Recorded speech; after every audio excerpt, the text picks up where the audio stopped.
أعوذ بالله من الشيطان الرجيم. بسم الله الرحمن الرحيم. ويسألونك عن المحيض قل هو أذى فاعتزلوا النساء في المحيض ولا تقربوهن حتى يطهرن فإذا تطهرن فأتوهن من حيث أمركم الله إن الله يحب التوابين ويحب المتطهرين. ويسألونك، اور لوگ پوچھتے ہیں آپ سے، سوال کرتے ہیں آپ سے، عن المحیض، حیض والی عورتوں کے بارے میں، عورتوں کے مخصوص دنوں کے بارے میں۔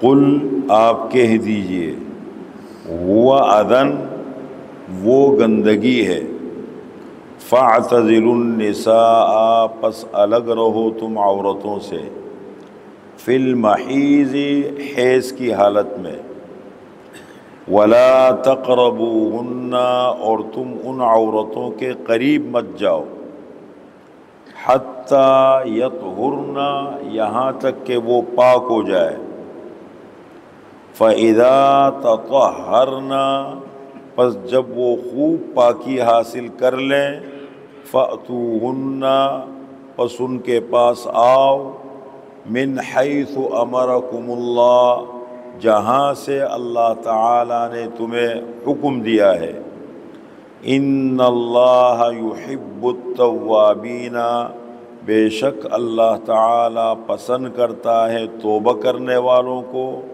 وَيُحِبُّ الْمُتَطَهِّرِينَ، اور پسند کرتا ہے پاکی حاصل کرنے والوں کو۔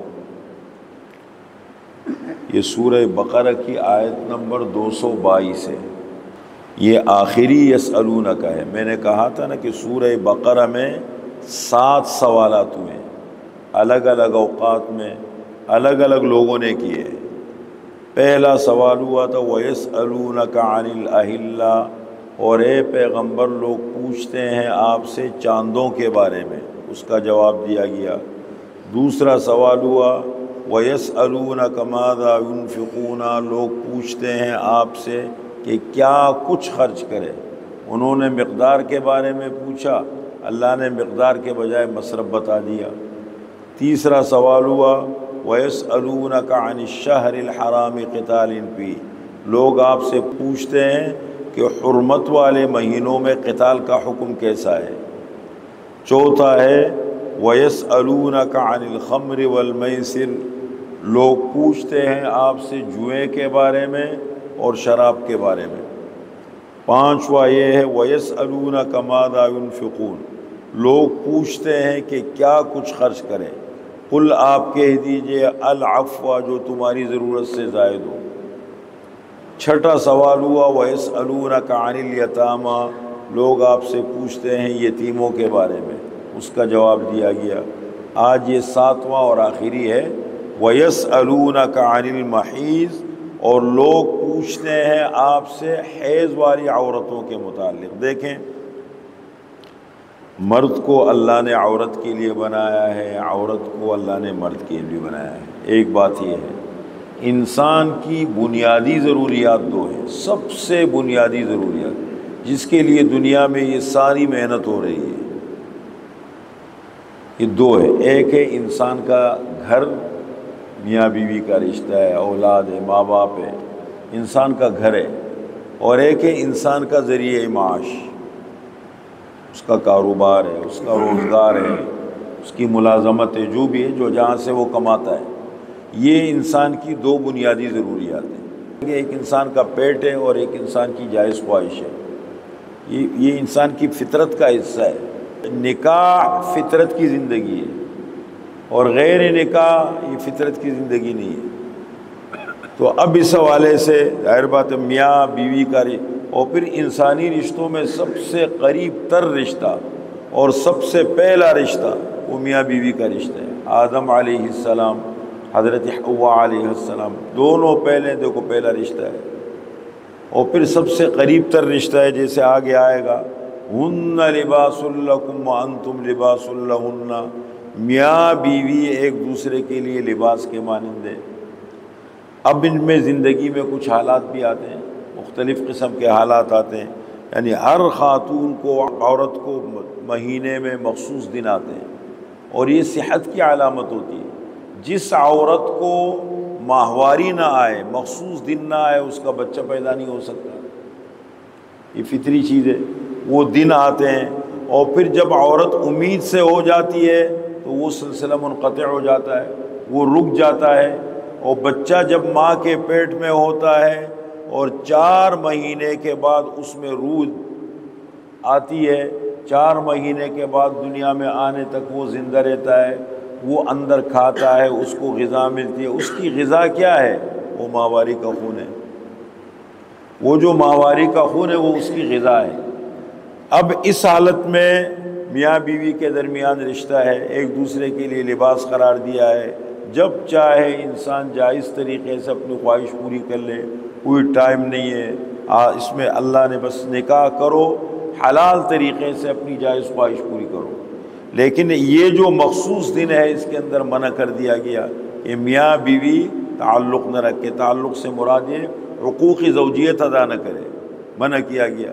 زمانہ جاہلیت تو اس میں بڑی کوتاہی ہوتی تھی۔